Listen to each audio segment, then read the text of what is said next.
അസ്സലാമു അലൈക്കും വറഹ്മത്തുള്ളാഹി വബറകാതുഹു. അൽഹംദുലില്ലാഹ് വസ്സലാത്തു വസ്സലാമു അലാ റസൂലില്ലാഹ് വഅലാ ആലിഹി വസ്വഹ്ബിഹി അജ്മഈന അമ്മ ബഅദ്. ആദരണീയരായ പഠിതാക്കളെ, നാഫിആയ ഇൽമ് നേടി ഇരുലോക ജീവിതവും വിജയപ്രദമാക്കുന്നവരുടെ കൂട്ടത്തിൽ അല്ലാഹു സുബ്ഹാനഹു വ തആല നമ്മെ ഉൾപ്പെടുത്തി അനുഗ്രഹിക്കുമാറാവട്ടെ എന്ന് ആത്മാർത്ഥമായി പ്രാർത്ഥിച്ചുകൊണ്ട് ഇന്നത്തെ ക്ലാസ്സിലേക്ക് പ്രവേശിക്കുകയാണ്.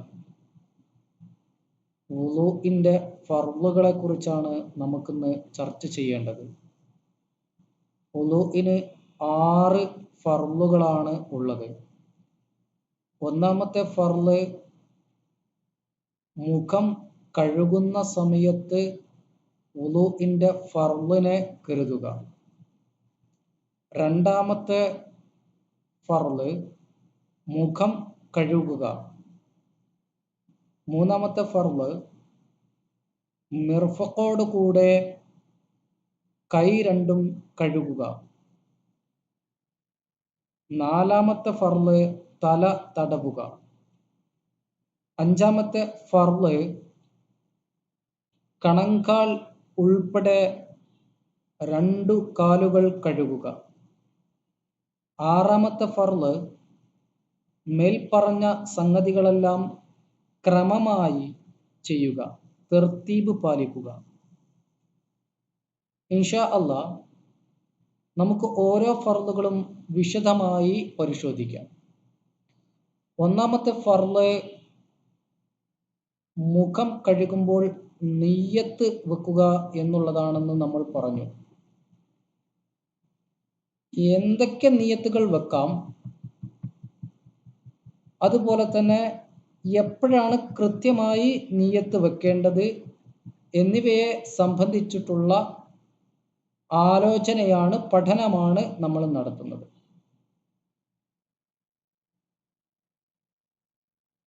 നിയ്യത്ത് വെക്കാൻ പറ്റുന്ന പല രീതികളുണ്ട്.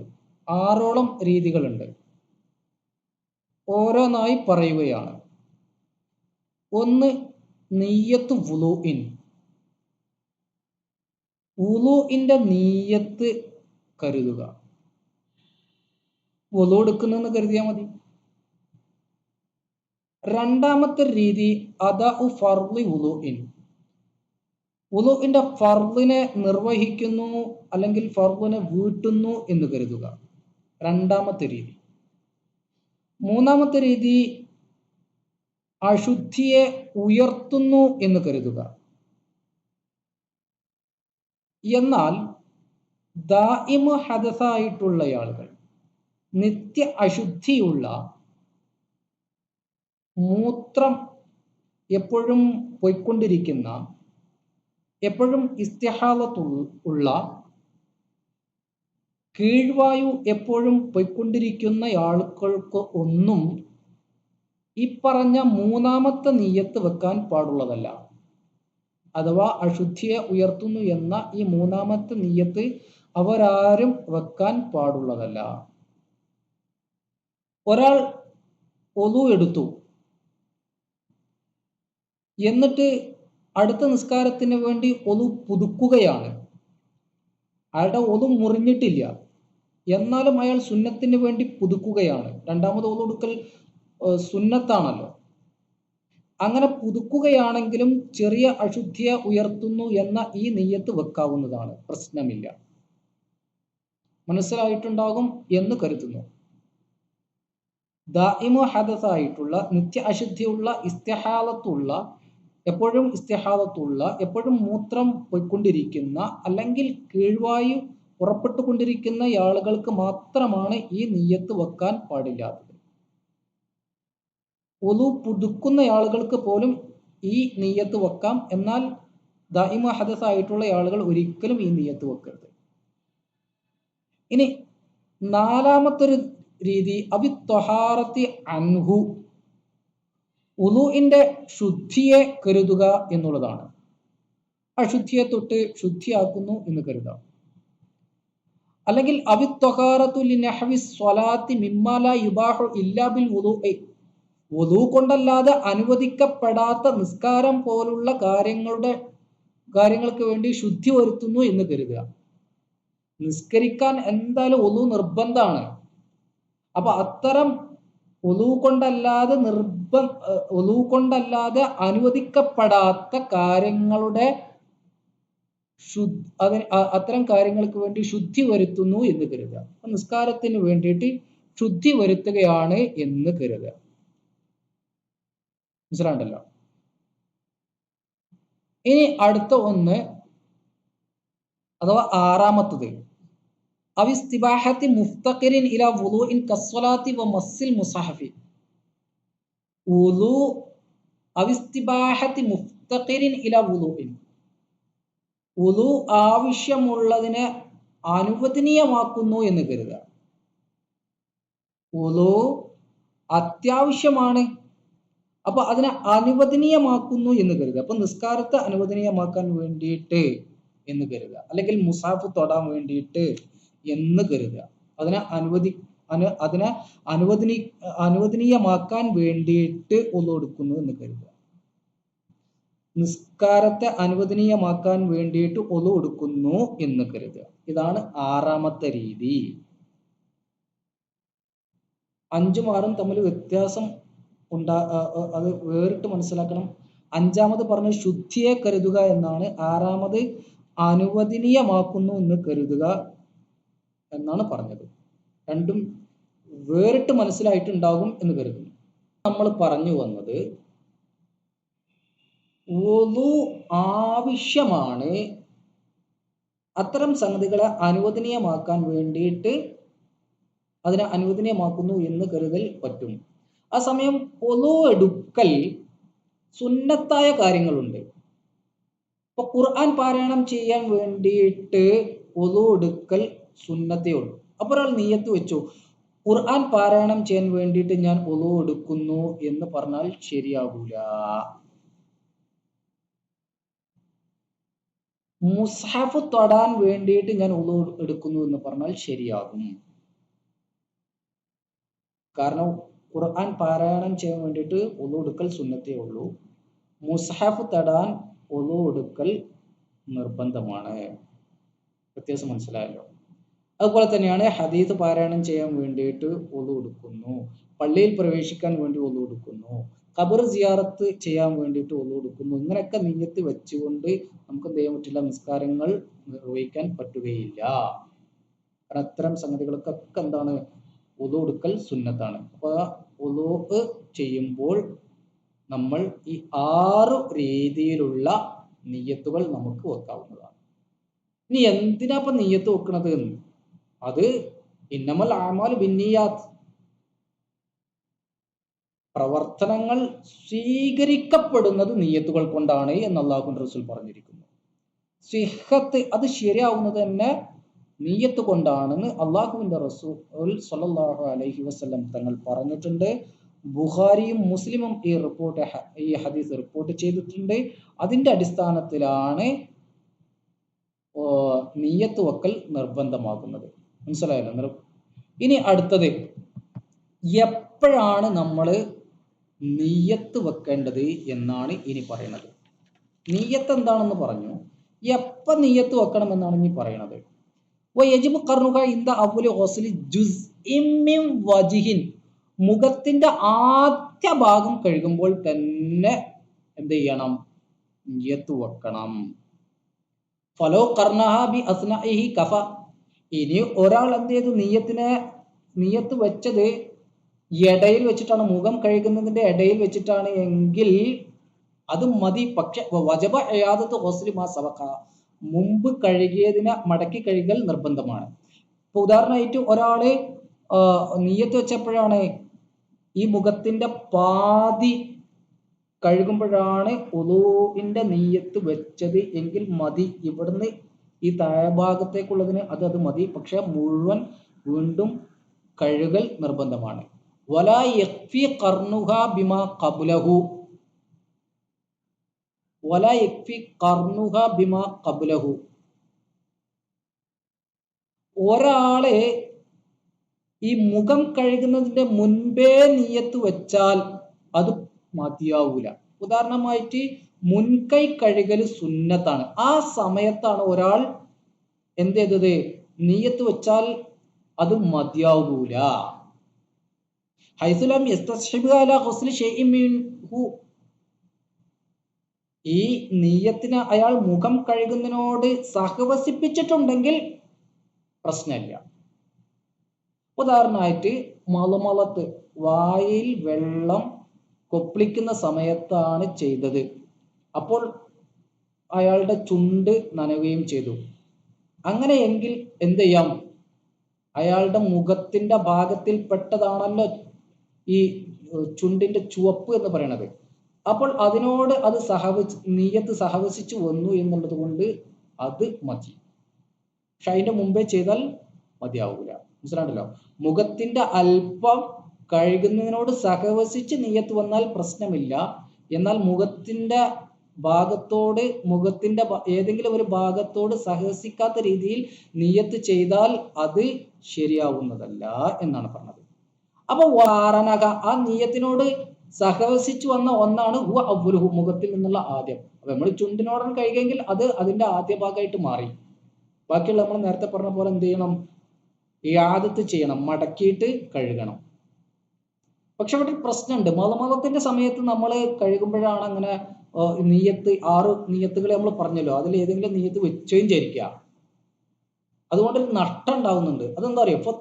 സുന്നത്തുൽ മദ്മദത്തി, വായിൽ കൊപ്പിളിക്കുക എന്നതിന്റെ സുന്നത്ത് നഷ്ടപ്പെടും. മുഖത്തിൽ നിന്ന് ഉള്ള ഏതെങ്കിലും ഒരു ഭാഗം അതിന്റെ ഒപ്പം കഴുകി പോയി കഴിഞ്ഞാൽ എന്ത് ചെയ്യും? മദ്മദത്തിന്റെ സുന്നത്ത് നഷ്ടപ്പെടും. നിയ്യത്തിന് ശേഷം ഉളു എടുക്കുന്നു എന്ന് പറഞ്ഞുകൊണ്ട് എന്ത് ചെയ്തു? മദ്മദത്ത ചെയ്തത് എങ്കിൽ അപ്പോൾ എന്ത് ചെയ്തു? ചുണ്ടിന്റെ ഹുംറത്ത്, ചുവപ്പ് നനയുകയും ചെയ്താൽ എന്ത് ചെയ്തു? മദ്മദത്തിന്റെ സുന്നത്ത് നഷ്ടപ്പെട്ടു. നിയ്യത്തിന് ശേഷം നമ്മുടെ ഈ ചുണ്ടിന്റെ ചുവപ്പ് നനഞ്ഞു മദ്മദത്ത് ചെയ്യുമ്പോൾ, അപ്പൊ അതിന്റെ സുന്നത്ത് നഷ്ടപ്പെടും. അപ്പോൾ അങ്ങനെ നഷ്ടപ്പെടാതിരിക്കാൻ പണ്ഡിതന്മാർ പറഞ്ഞിരിക്കുന്ന വഴിയെക്കുറിച്ചാണ് ഇനി നമ്മൾ പറയുന്നത്. മനസ്സിലാണ്ടല്ലോ? അപ്പൊ അങ്ങനെ നഷ്ടപ്പെടാതെ നോക്കണം. നമുക്ക് എന്തു ചെയ്യും? അതിന്റെ സുന്നത്ത് നഷ്ടപ്പെടും. അങ്ങനെ നഷ്ടപ്പെടാതിരിക്കാൻ നമ്മൾ ചെയ്യേണ്ടത് നിയ്യത്തുകളെ വേർതിരിച്ച് ചെയ്യുക എന്നുള്ളതാണ്. ഉദാഹരണമായി മുൻകൈ കഴുകുമ്പോൾ അതിന്റെ സുന്നത്തിനെ കരുതുക. അതുപോലെ തന്നെ വായിൽ വെള്ളം കൊപ്പിളിക്കുമ്പോൾ, മൂക്കിൽ വെള്ളം കയറ്റി ചുറ്റുമ്പോഴൊക്കെ ഉദുവിന്റെ സുന്നത്താണ് എന്ന് കരുതുക. പിന്നെ മുഖം കഴുകുമ്പോൾ ഫർളിനെ കരുതുക. അങ്ങനെയാകും മദ്മദത്തിന്റെയും ഇസ്തിൻഷാഖിന്റെയും അഥവാ വായിൽ വെള്ളം കൊപ്പിളിക്കുന്നതിന്റെയും മൂക്കിൽ വെള്ളം കയറ്റി ചീറ്റുന്നതിന്റെയും ഒക്കെ ഒപ്പം നമ്മൾ ചുണ്ട് നനഞ്ഞാലൊന്നും പ്രശ്നം ഉണ്ടാവില്ല. സുന്നത്തിനെ കരുതുക. അപ്പൊ അതാണ് ചെയ്യേണ്ട രീതി. ആദ്യം തന്നെ ഉളു എടുക്കുന്ന സമയത്ത് മുൻകൈ കഴുകുമ്പോഴും വായിൽ കൊപ്പിളിക്കുമ്പോഴൊക്കെ എന്ത് ചെയ്യുക? ഇതൊക്കെ ഉളുവിന്റെ സുന്നത്തിനെ നിർവഹിക്കുന്നു എന്ന് കരുതുക. മനസ്സിലായല്ലോ? പിന്നെ മുഖം കഴുകുമ്പോൾ ഉളുവിന്റെ ഫർളിനെ കരുതുക. 6 നിയ്യത്തുകൾ പറഞ്ഞു, അതിൽ ഏതെങ്കിലും ഒരു നിയ്യത്ത് കരുതുക. ഇൻഷാ അല്ലാഹ്. ഇനി രണ്ടാമത്തെ ഫർളിനെ കുറിച്ചാണ് പറയുന്നത്. അത് ഗസ്ലു ളാഹിരിൽ വജ്ഹി, മുഖത്തിന്റെ പുറംഭാഗം കഴുകുക. മുഖത്തിന്റെ അകത്ത് കഴുകണ്ട എന്നാണ് എൻ്റെ മാന. പുറം കഴുകുക. എന്തിനാണ്? ഫഗ്സിലു വുജൂഹക്കും, നിങ്ങൾ നിങ്ങളുടെ മുഖം കഴുകുക എന്ന് സൂറത്തുൽ മാഇദയിൽ വിശുദ്ധ ഖുർആൻ വ്യക്തമാക്കിയിട്ടുണ്ട്. ഇനി എന്താ ഈ മുഖം എന്ന് പറഞ്ഞാൽ? എന്താ മുഖം? മുഖം എന്ന് പറഞ്ഞാൽ തൂലൻ, നീളം കൊണ്ട്, മാബൈന മനാബിത്തി ഷാരി റഅസി ഗാലിബൻ, സാധാരണഗതിയിൽ തലമുടി മുളക്കുന്ന ഭാഗം. അസാധാരണഗതിയിൽ കൂട്ടൂല.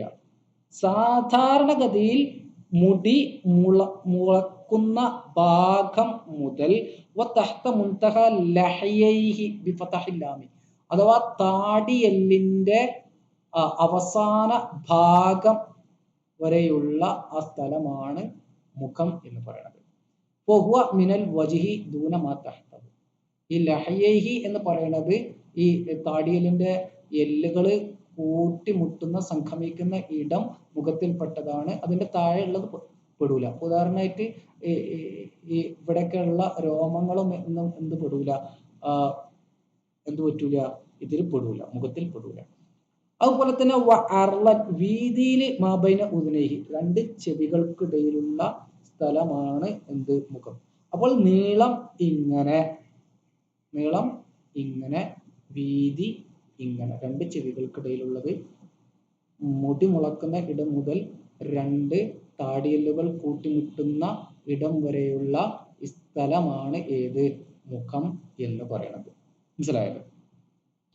ഇനി നമ്മൾ പറയണത് മുഖത്തിൽ തന്നെ പെട്ട ചില രോമങ്ങളെ കുറിച്ചാണ്. അത് കഴുകൽ നിർബന്ധമാണ്.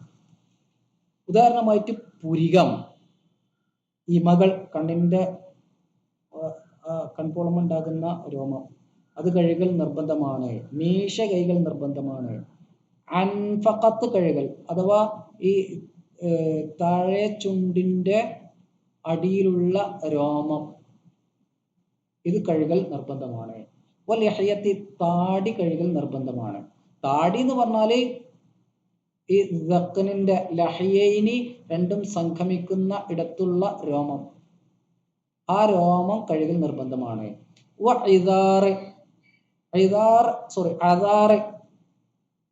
അദാർ എന്ന് പറഞ്ഞാൽ മാ നബത്ത അലൽ അൽമിൽ മഹാദിലിൽ ഉദുനി, ചെവിയോട് നേരെയുള്ള സ്ഥലത്തുള്ള മുളച്ചിരിക്കുന്ന രോമം, ഇതിനോട് നേരെ അടുത്തുള്ള രോമം.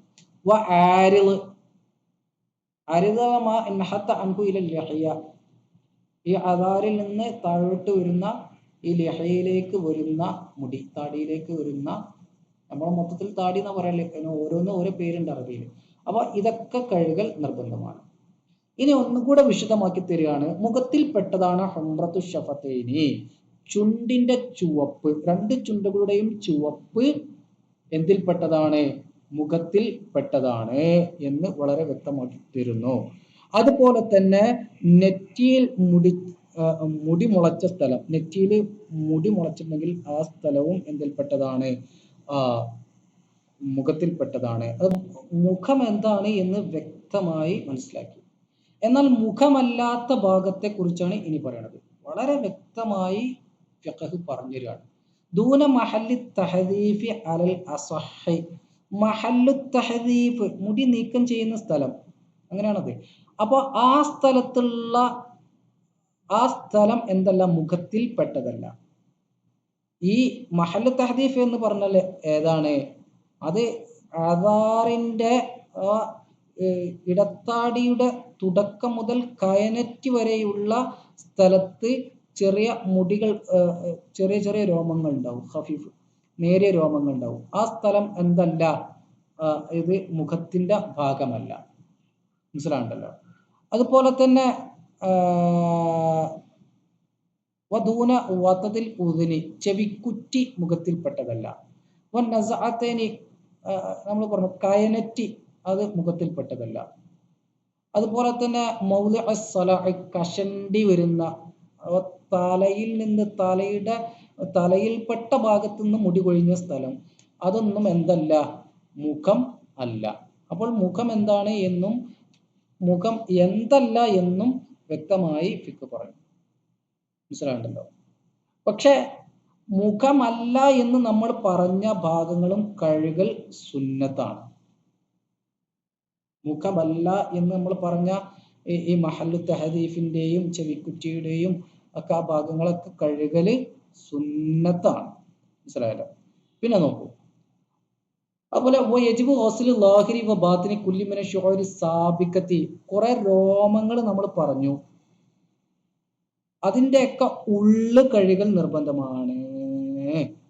പുരികം, ഇമകള്, മീശ തുടങ്ങിയിട്ടുള്ള സാധനങ്ങളൊക്കെ നമ്മൾ പറഞ്ഞല്ലോ, അതിൻ്റെയൊക്കെ ഉള്ളു കഴുകല് നിർബന്ധമാണ്.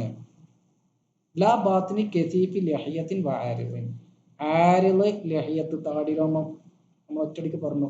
അതിൻ്റെയൊക്കെ ഉള്ള് കെതിബ് തിങ്ങി നിറഞ്ഞിട്ടുണ്ടെങ്കിൽ സമൃദ്ധമായി മുടി വളർന്നിട്ടുണ്ട് എന്നുണ്ടെങ്കിൽ അവിടെ കഴുകേണ്ടതില്ല. തിക്കകെട്ടൽ സുന്നത്തേ ഉള്ളൂ. എന്നാൽ പുരികം, ഇമകള്, മീശ ഇതൊക്കെ ഉണ്ടെങ്കിൽ അതിൻ്റെ ഉള്ളൊക്കെ കഴുകൽ നിർബന്ധമാണ് എന്നാണ് പറഞ്ഞത്. ഈ സമൃദ്ധമായിട്ടുണ്ടാവുക അല്ലെങ്കിൽ കെസീഫായി ഉണ്ടാവുക എന്ന് പറഞ്ഞാൽ എന്താണ്? സാധാരണഗതിയിൽ സംസാരിക്കുന്ന സമയത്ത് തൊലി നമ്മൾ മുഖത്തോട് മുഖം നോക്കുമ്പോൾ തൊലി ഇങ്ങനെ കാണാതിരിക്കുക, അത്തരത്തിൽ സമൃദ്ധമായി രോമം ഉണ്ടാവുക, അതിനെയാണ് കെസീഫ് എന്ന് പറയാം. പിന്നെ യജിബു ഗസ്ലു മാല യതഹഖഖു ഗസ്ലു ജമീഇ ഇല്ലാ ബി ഗസ്ലി ലിഅന്ന മാല യതിമുൽ വാജിബു ഇല്ലാ ബിഹി വാജിബു.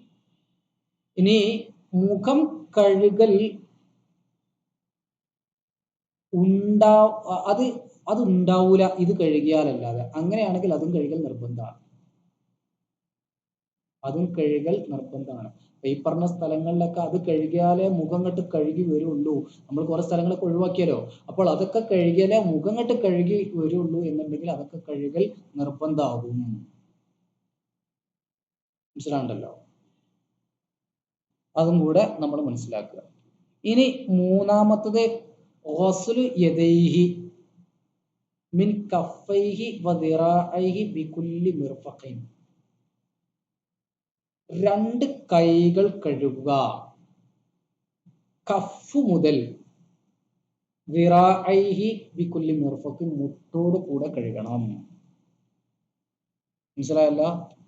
രണ്ട് കൈകൾ കഴുകാനാണ് ഇനി നമ്മൾ പറയണത്, മൂന്നാമത്തെ ഫർള്. അപ്പൊ രണ്ട് കൈന്റെയും മുൻകൈയും മുഴങ്കൈയും മുട്ടോട് കൂടെ കഴുകണം.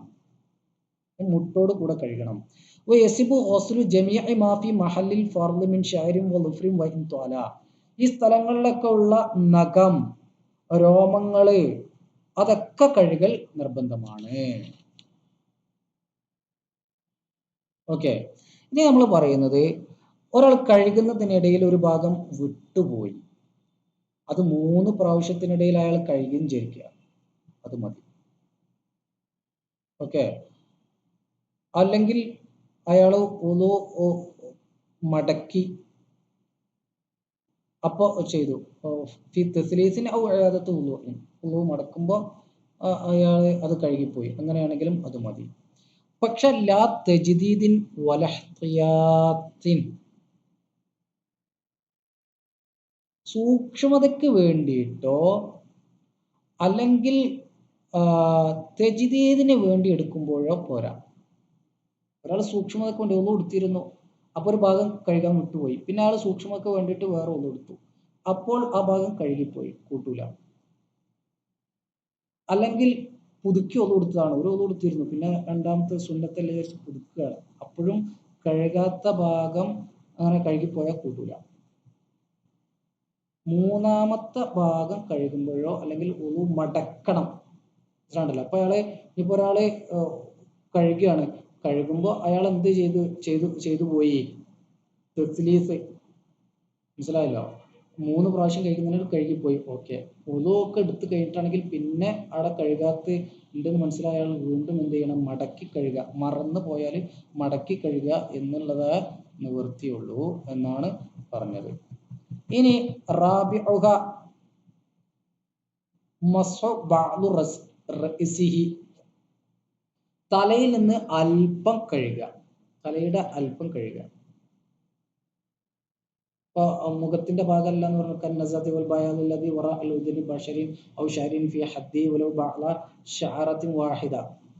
ഒരു മുടിയുടെ അല്പഭാഗമെങ്കിലും കഴുകിയാൽ മതി. അല്ലെങ്കിൽ ചെവിയുടെ പിന്നിലുള്ള മുടിയില്ല ആ ഭാഗം ഉണ്ടല്ലോ, വെളുത്ത ഭാഗം, ആ ഭാഗം കഴുകിയാലും മതി. അല്ലെങ്കിൽ തലയുടെ ഭാഗത്തിൽപ്പെട്ട ഒരു മുടി കഴുകിയാൽ മതി, അല്ലെങ്കിൽ അതിൻ്റെ ഒരു ഭാഗം കഴുകിയാലൊക്കെ അതിൻ്റെ ഫർള് കൂടും. അതാണ് 4ാമത്തെ ഫർള്. ഇനി തടവുമ്പോൾ ഏതുവരെ തടവണം എന്നാണ് ഇനി പറയുന്നത്. ഏതുവരെ തടവണം? ബഗവി ഇമാം പറഞ്ഞ അനുസരിച്ച് യംബഗി അല്ല യുജിയ അഖല്ലു മിൻ ഖദ്രി നാസിയത്തി, നാസിയത്തിന്റെ ഖദർ, മൂർധാവിന്റെ ആ ഒരു സ്ഥാനത്തേക്കാൾ കുറഞ്ഞു പോകാതിരിക്കൽ നിർബന്ധമാണ്. കാരണം എന്താന്ന് വെച്ചാൽ ഹനഫി മദ്ഹബില് 4 കഴുകൽ നിർബന്ധമാണ്. അപ്പോൾ അത് പരിഗണിച്ചുകൊണ്ട് അങ്ങനെ മൂർധാവിന്റെ നിന്ന് കുറഞ്ഞു പോകാതിരിക്കാൻ ശ്രദ്ധിക്കണമെന്ന് ബഗവി ഇമാം പറഞ്ഞിട്ടുണ്ട്. ഇനി 5-മത്തത് ഗസ്ലു റിജ്ലൈഹി ബികുല്ലി കാബിൻ, കാബ് കണങ്കാലോട് കൂടെ 2 കാലുകളും കഴുകുക. ഓക്കെ. അല്ലെങ്കിൽ മസു ഖുഫൈഹിമ ബിശുറൂതിഹി, ഖുഫ തടവാം, പക്ഷെ അതിന് ഷർത്തുകളുണ്ട്. വയജിബു ഗസ്ലു ബാത്തിനി സുഖബിൻ വശഖ, കാലിന്റെ ഉള്ളിൽ എന്തെങ്കിലും ഒരു സുഖബ് ഹോളുണ്ടായി അല്ലെങ്കിൽ ചെറിയൊരു കീറലുണ്ട് എങ്കിൽ അവിടെയൊക്കെ കഴുകണം. ഹുഫൈനിക്ക് ഷർത്തുണ്ട്. ഹുഫ തടവുകയാണെങ്കിൽ അതിന് ഷർത്തുകളുണ്ട്. ഒന്ന് ഉളുവോടുകൂടെ ധരിക്കണം, ഷൂ ആയിരിക്കണം, ഷോക്സ് പറ്റൂല, അങ്ങനെയുള്ള ഷർത്തുകളൊക്കെ ഉണ്ട്. മനസ്സിലാകണ്ടല്ലോ. അപ്പോൾ ആ ഷർത്തുകളോട് കൂടെ ധരിച്ച ഹുഫയാണെങ്കിൽ അത് തടവാം, അല്ലെങ്കിൽ കാല് കഴുകുന്ന വേണം. ഇനി ഇപ്പൊ പറയണ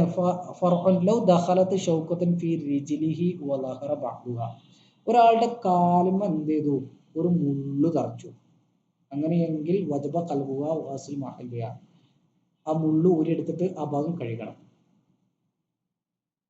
മനസ്സിലാകണ്ടില്ല. അന്നഹു സോറഫി ഹുക്മിൻ ലാഹിർ, കാരണം അത് ലാഹിറിന്റെ ഹുക്കുമിലാണ്. ആ ചെറിയ ഒരു മുള്ളു തറച്ചതിന്റെ ഒരു ചെറിയൊരു ഇതുണ്ടാവല്ലോ, ഹോൾ ഉണ്ടാവുമല്ലോ, അപ്പൊ അവിടെ കഴുകണം. ഫൈൻ ഇസ്തറത്ത് കുല്ലുഹ സോറത്ത് ഫി ഹുക്മിൽ ബാത്തിൻ, എല്ലാം അത് എന്ത് ചെയ്തു, സെറ്റായി പോയി കഴിഞ്ഞാൽ, അത് മറഞ്ഞു പോയിട്ടുണ്ടെങ്കിൽ അത് അതിൻ്റെ ബാത്തിലാണ് പെടുക. മനസ്സിലാണ്ടല്ലോ. അപ്പോൾ അത് കുഴപ്പമില്ല. ആ സമയം തുറന്നിരിക്കുകയാണെങ്കിൽ കഴുകണം. ഇനി ഒരാളുടെ കാലുമ്മ വല്ല എന്ത് ചെയ്തു, വീക്കം വല്ലതും ഉണ്ടായി വിചാരിക്കുക. അങ്ങനെയാണെങ്കിൽ കാലുമ്മ വല്ല വീക്കവും ഉണ്ടെങ്കിൽ ലം യജിബു ഗസ്ലു ബാത്തിനിഹി മാലം യതശഖഖ്, അത് പൊട്ടാത്തിടത്തോളം കാലം, ആ വീക്കം പൊട്ടാത്തിടത്തോളം കാലം ഉള്ളു കഴുകണ്ട. അഥവാ ഇനി പൊട്ടിയാൽ അതിന്റെ ഉള്ളു കഴുകണം. മാലം യർത്തതിഖ്, അതിങ്ങനെ പരസ്പരം കൂടിച്ചേരാത്തിടത്തോളം കാലം അതിന്റെ ഉള്ളു കഴുകൽ നിർബന്ധമാണ്. ഇതാണ് 5-മത്തത്. നോക്കി. ഇനി ഫിൽ ഗസ്ലി അന്നഹു യുഅഫ അൻ ബാത്തിനി ഉഖദി ശഅരി, അവ കുളിക്കുമ്പോഴേ ഒരു ഉണർത്തലാണ്. കുളിക്കണ സമയത്ത് മുടി ഇങ്ങനെ ജട പിടിച്ച് നിൽക്കുകയാണ് എന്നുണ്ടെങ്കിൽ അതിന്റെ ഉള്ളിൽ കഴുകേണ്ടതില്ല എന്ന് പറഞ്ഞിട്ടുണ്ട്. സ്വയം ജട പിടിച്ചതാണെങ്കിൽ അതോട് ചേർത്ത് പറയേണ്ടതാണ്. ഇത് മനുബ്തലിയ ബിനഹ്വി തുബ്ബാഇ, ഈ എന്താ പറയാ, ഒട്ടി നിൽക്കുന്ന പേന്, എന്താ പറയാ, ആ സാധനം ഉണ്ട് എന്നുണ്ടെങ്കിൽ അതും ഇതിനോട് ചേർക്കേണ്ടതാണ്. അവൾക്ക് വെള്ളം ചേരാൻ ബുദ്ധിമുട്ടാകുന്ന ഇങ്ങനെ ഒട്ടി നിൽക്കുന്നുണ്ടെങ്കിൽ അങ്ങനെ ഇതിനോട് ചേർത്ത് പറയേണ്ടതാണ്. അതും യുഅഫ അൻഹു ആണ് എന്നാണ് ഒരു തംബീഹ്. ഏത് വിധത്തിൽ അതിനെ ആ സാധനത്തെ ഒട്ടുപേൻ അതിനെ നീക്കം ചെയ്യാൻ കഴിയാത്ത വിധത്തിൽ ഒട്ടി നിൽക്കുകയാണെന്ന് വിചാരിക്കുക, വെള്ളം അങ്ങോട്ട് ചെല്ലില്ല. അങ്ങനെയാണെങ്കിൽ അത് ഉഅഫിയ അൻഹു, അഥവാ അതിനെ മാപ്പ് ചെയ്ത് വിടേണ്ട കൂട്ടത്തിൽ പെടണം എന്നാണ് പറഞ്ഞത്. വഖദ് സറഹ ശൈഖു ശുയൂഖിന സക്കരിയ അൽ അൻസാരി ബിഅന്നഹു ലാ യലഹഖു ബിഹാ ബൽ അലൈഹി തയമ്മം, എന്നാൽ ഷെയ്ഖ് സക്കരിയ അൽ അൻസാരി റഹ്മത്തുള്ളാഹി അലൈഹി പറഞ്ഞത് അങ്ങനെ ചേർക്കാൻ പറ്റൂല, തയമ്മം ചെയ്യണം. എങ്കിൽ അദ്ദേഹത്തിന്റെ തിൽമീദ് ആയിട്ടുള്ള ഷെയ്ഖിനെ പറഞ്ഞത് വല്ലദി യത്തസിബുൽ അഫ്വു ലിൽ ദറൂറത്തിന് വേണ്ടിയിട്ട് അഫ്വു ഉണ്ടാവുമെന്നാണ് ഷെയ്ഖുന പറഞ്ഞിരിക്കുന്നത്. ഓക്കെ. ഇനി നമ്മൾ പറഞ്ഞത് 6-മത്തെ തർത്തീബാണ്. നമ്മൾ ഓരോന്നിങ്ങനെ ക്രമമായി പറഞ്ഞു. അത് കൃത്യമായിട്ട് ക്രമത്തോടു കൂടെ ചെയ്യുക. നിയ്യത്ത്, പിന്നെ തഖദീമു ഗസ്ലുൽ വജ്ഹി, മുഖം കഴുകുക, ഫല്യദൈനി എന്നിട്ട് കൈകൾ കഴുകുക, ഫർറസ് എന്നിട്ട് തല തടവുക, ഫർരിജ്ലൈനി എന്നിട്ട് കാലുകൾ കഴുകുക, ലിലിത്തിബാ. അങ്ങനെയാണ് റസൂൽ സല്ലല്ലാഹു അലൈഹി വസല്ലം ചെയ്തിട്ടുള്ളത്. ഇനി നമ്മൾ നോക്കുക, നമ്മളിപ്പോൾ തെർത്തീബ് വേണമെന്ന് പറഞ്ഞു അല്ലേ? പക്ഷെ ഒരാൾ മുങ്ങി കുളിക്കുകയാണ്, അപ്പോൾ എന്താ ചെയ്യേണ്ടത്? മുങ്ങി കുളിക്കുകയാണ്, അപ്പോൾ അയാൾ നിയ്യത്ത് വെച്ചിട്ട് മുങ്ങി, അപ്പോൾ തെർത്തീബ് കിട്ടൂലല്ലോ. കിട്ടും. നമ്മൾ നേരിട്ട് കാണാത്ത ഒരു ഇതാണെങ്കിലും അയാൾക്ക് എന്ത് മതി? അയാൾക്ക് ആ മുങ്ങിക്കുളിക്കൽ അതിന് കുറഞ്ഞ സമയമാണെങ്കിൽ പോലും അതുകൊണ്ട് ആ കുളിക്കുമ്പോൾ അയാൾ നിയ്യത്ത് വെച്ചുകൊണ്ട് കുളിച്ചാൽ അത് ഹഖീഖത്തിൽ തെർത്തീബ് കിട്ടിയില്ലെങ്കിലും അതെന്ത് ചെയ്യും? അതിൽ തെർത്തീബ് വന്നു ചേരും. മനസ്സിലാണ്ടല്ലോ? അപ്പം ഇനി അതിനെക്കുറിച്ച് ശങ്കിക്കേണ്ടതില്ല. ഇനി വേറെ കാര്യം പറയാം. വലാ യളുറു നിസ്യാനു ലുംഅത്തിൻ ഔ ലുമഇൻ ഫീ ഗൈരി അഅളാഇൽ വുളൂഇ വലൗ കാന അലാ മാ അദാ അഅളാഇഹി മാനിഉൻ കശംഇൻ ലം യളുറ കമസ്തലഹറഹു ശൈഖുന. വുളൂഇന്റെ അല്ലാത്ത ഒരു ഭാഗം കഴുകാൻ വിട്ടുപോയാൽ അല്ലെങ്കിൽ അതിന് എന്തെങ്കിലും മാനിയം ഉണ്ടായാൽ അതൊന്നും പ്രശ്നമില്ല. ഒന്നും കഴുകിയില്ലെങ്കിലും പ്രശ്നമില്ല. വുളൂഇന്റെ അവയവമാണ് ശരിക്കും കഴുകേണ്ടത്. മനസ്സിലായോ? പിന്നെ ഇനി ഒരാൾക്ക് ചെറിയ ശുദ്ധി ഉണ്ട്, വലിയ ശുദ്ധി ഉണ്ട് എന്നുണ്ടെങ്കിൽ അയാൾക്ക് എന്ത് മതി? അജ്സഉൽ ഗുസ്ലു അൻഹുമാ ബിനിയ്യതിഹി. ആ ഗുസ്ലിന്റെ നിയ്യത്തോടുകൂടെ അയാൾ കുളിച്ചാൽ രണ്ടിനും അതന്നെ മതി. വലിയ ശുദ്ധിക്കും ചെറിയ ശുദ്ധിക്കും നിയ്യത്ത് വെച്ച് അയാൾ കുളിച്ചിട്ടുണ്ട് എന്നുണ്ടെങ്കിൽ ആ നിയ്യത്ത് തന്നെ മൂപ്പർക്ക് അത് മതി. പിന്നെ എല്ലാ ഭാഗത്തും വെള്ളം എത്തിച്ചേർന്നിരിക്കുന്നു എന്ന് ഉറപ്പ് വരുത്തലൊന്നും നിർബന്ധമില്ല. ചില ആൾക്കാരുണ്ട് ഇങ്ങനെ ശങ്കിച്ച് വളരെയധികം ഷെക്കുണ്ടായി വസ്വാസം ഉണ്ടാകുന്ന ആൾക്കാർ കഴുകിയോ അങ്ങനെ ഉറപ്പ് വരുത്തൽ നിർബന്ധമില്ല. വെള്ളമൊക്കെ എത്തിച്ചേർന്നിരിക്കുന്നു എന്നുള്ള ഒരു മികച്ച ധാരണ, ഒരു പ്രബലമായ ധാരണ ഉണ്ടായാൽ മതി, അല്ലാതെ ഇങ്ങനെ ഉറപ്പിക്കാൻ നിൽക്കേണ്ടതില്ല. ഇനി വേറൊരു കാര്യം പറയാം. ഫറഉൻ ലൗ ഷക്കൽ മുതവദി. നമ്മൾ ഫർളുകൾ പറഞ്ഞു കഴിഞ്ഞു കേട്ടോ. ഇനി ചില അതിൻ്റെ നിയമങ്ങൾ പറയാണ്. ഒരാൾ കുളിച്ചു അല്ലെങ്കിൽ വുളൂ ചെയ്തു, എന്നിട്ട് വുളൂ തീരുന്നതിൻ്റെ മുൻപേ അയാൾ ശങ്കിച്ചു. എന്ത്? മിൻ വുളൂഇ ഔ ഗുസ്ലിഹി. അയാള് വുളൂ തീരുന്നതിന്റെ മുമ്പേ അത് കഴുകിയോ, ഒരു അവയവം കഴുകിയോ എന്ന് സംശയിച്ചാൽ അയാൾ എന്ത് ചെയ്യണം? അതിനെ ശുദ്ധീകരിക്കണം. ഉദാഹരണമായിട്ട് കൈ കഴുകിയപ്പോഴാണ് അയാൾക്ക് സംശയം വന്നത്, മുഖം കഴുകിയിട്ടുണ്ടോ എന്ന് സംശയിച്ചാൽ അയാൾ എന്ത് ചെയ്യണം? വുളൂ തീരുന്നതിന് മുമ്പാണ്, അപ്പോൾ അയാൾ എന്ത് ചെയ്യണം? മുഖം കഴുകണം. വകദാ മാ ബഅദഹു ഫീൽ വുളൂഇ ഔ ബഅദൽ ഫറാഇ മിൻ തുഹ്രിഹി ലം യുഅത്തിയ. എങ്കിൽ വുളൂ കഴിഞ്ഞതിന് ശേഷമാണ് അയാൾ ആലോചിക്കുന്നത്, അയാൾക്ക് ശങ്ക ഉണ്ടായി, മുഖത്തെ കഴുകിയോ എന്ന്. വുളൂ കഴിഞ്ഞതിന് ശേഷമാണ് അയാൾക്ക് ശങ്കയുണ്ടായെങ്കിൽ അതിന് പ്രശ്നമില്ല. വുളൂവിന്റെ ഇടയിലാണെങ്കിൽ പ്രശ്നമാണ്, അയാൾ കഴുകണം. ഉദാഹരണമായിട്ട് കാല് കഴുകുമ്പോഴാണ് അയാൾക്ക് തോന്നിയത്, മുഖം മൊത്തം ഞാൻ ഇപ്പോൾ കഴുകിയിരിക്കണോ എന്ന് സംശയിച്ചാൽ മുഖം കഴുകണം, അതിന് ശേഷമുള്ളൊക്കെ കഴുകണം. മനസ്സിലായല്ലോ? വുളൂ കഴിഞ്ഞു, കാലൊക്കെ കഴുകിക്കഴിഞ്ഞതിന് ശേഷമാണ് സംശയമെങ്കിൽ ലം യുഅത്തിർ, യാതൊരു കുഴപ്പമില്ല. കുറെ ആൾക്കാർ വസ്വാസം ഉണ്ടാക്കുന്ന ആൾക്കാരുണ്ട്, അതൊന്നും യാതൊരു കുഴപ്പമില്ല. വലൗകാന ശക്കു ഫി നിയ്യത്തി. ഇനി നിയ്യത്ത് വെച്ചിക്കണോന്നാണ് സംശയമെങ്കിൽ ലം യുഅത്തിർ അയ്ളൻ അലൽ വജ്ഹി. അനുസരിച്ച് എന്താ പറ്റൂല, അത് യാതൊരു കുഴപ്പമില്ല. നിയ്യത്ത് വെച്ചിക്കണോന്ന് സംശയിച്ചു, അപ്പൊ എന്ത് ചെയ്തു? അത് യാതൊരു കുഴപ്പമില്ല എന്നാണ് പറഞ്ഞത്. وقال فيه قياس ما يأتي في الشك بعد الفاتحة وقبل الركوع أنه لو شك بعد وضوء في أصل غسله لزمه عيادته أو بعضه لم تلزمه فليحمل كلامهم الأول على الشك في أصل العضو لا بعده. നോക്കൂ, ഇനി പറയണത് ലൗ ശക്ക അന്നഹു ലൗ ശക്ക ബഅദ ഉളുവിൻ ഫി അസ്ലി ഗസ്ലിഹി ലസിമഹു. ഒരാള് അവയവം കഴുകുമ്പോഴേ സംശയം ഉണ്ടായാൽ, അത് ആ അവയവം കഴുകിയോ എന്നാണ് സംശയമെങ്കിൽ, മനസ്സിലായി, ആ അവയവം മുഖം മൊത്തം കഴുകിയിട്ടുണ്ടോ എന്നാണ് സംശയമെങ്കിൽ അയാൾ അത് കഴുകൽ നിർബന്ധമാണ്. അതിനെ ലസിമഹു ആദത്തു, അയാൾ മടക്കിയിട്ട് കഴുകൽ നിർബന്ധമാണ്. അതിനുശേഷമുള്ള ഇനി മുഖത്തിന്റെ അല്പത്തെ കഴുകിയോ, കയ്യിന്റെ അവിടെ നനഞ്ഞോ, ഇവിടെ നനഞ്ഞോ എന്ന് അല്പത്തെ കുറിച്ചാണ് സംശയമെങ്കിൽ അയാൾ എന്ത് ചെയ്തേണ്ടില്ല? മടക്കേണ്ടതില്ല. അപ്പൊ നമ്മള് ഫൽയഹ്മിൽ കലാമഹും അൽ-അവ്വല അല ശക്കി ഫി അസ്ലി ഉളവി ലാ ബഅദിഹി. ആദ്യം നമ്മൾ പറഞ്ഞല്ലോ, ഉളുവ് കഴുകിക്കണമെന്ന് സംശയിച്ചാൽ അയാൾ കഴുകണം എന്ന് നമ്മൾ പറഞ്ഞല്ലോ. അത് എവിടെയാണ്? മുഴുവൻ കഴുകിയോ എന്ന് സംശയിച്ചാലാണ്. ഇത്രയേ ഉള്ളൂ. വളരെ ചുരുക്കി പറയാം.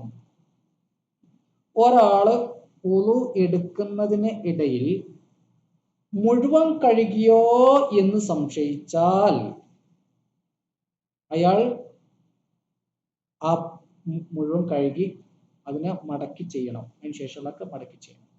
എന്നാൽ മുഖത്തിന്റെ അല്പം കഴുകിയോ എന്നുള്ളതാണ്, അല്ലെങ്കിൽ കൈയുടെ അവിടെ നനഞ്ഞോ, അല്ലെങ്കിൽ ഇവിടെ കഴുകിയോ, അവിടെ കഴുകിയിട്ടുണ്ടോ, അല്പത്തെ കുറിച്ചാണ് സംശയമെങ്കിൽ മടക്കേണ്ടതില്ല എന്നാണ് പറഞ്ഞത്. ഇൻഷാ അല്ലാഹ് കാര്യങ്ങൾ വളരെ വ്യക്തമായിട്ട് മനസ്സിലാക്കിയിട്ടുണ്ടാകും എന്നാണ് വിചാരിക്കുന്നത്. അള്ളാഹു തൗഫീഖ് നൽകുമാറാവട്ടെ.